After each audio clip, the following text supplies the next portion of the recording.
MilkUp vendor એપ્લિકેશનમાં તમારું સ્વાગત છે। તો આજની જે નવી અપડેટ છે તે છે ડિલિવરી બોય માટેની અપડેટ। તો એ જોવા માટે સૌપ્રથમ તમે પ્રોફાઇલ પર ક્લિક કરો। ત્યાર પછી તમે તેમાં ઓપ્શન આપેલું છે ડિલિવરી બોય, તે સિલેક્ટ કરી અને ડિલિવરી બોયવાળું આખું ડેશબોર્ડ ઓપન થઈ ગયા બાદ કોઈ પણ એક ડિલિવરી બોયને પસંદ કરો। તે પસંદ કર્યા બાદ હવે તમને અહીંયા ડિલિવરી બોયની જે નવી અપડેટ છે તેનું આખું નવું ડેશબોર્ડ જોવા મળશે। તો એમાં હવે જો આપેલું છે કે ગ્રાહકને નંબર બતાવો, મતલબ કે તમારા ડિલિવરી બોયને તમારે આ વસ્તુ શો થવા દેવી કે નહીં એ હવે તમારા હાથમાં છે।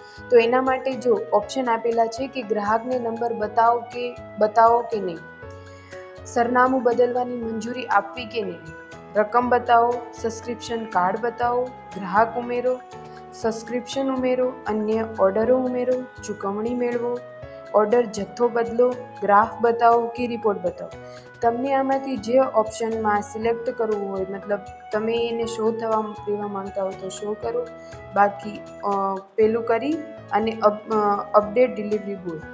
તો તમે હવે જોઈ શકો છો કે સક્સેસફુલી આવી ગયું છે। તો હવે ડિલિવરી બોય માટેનું આ નવી અપડેટ તમને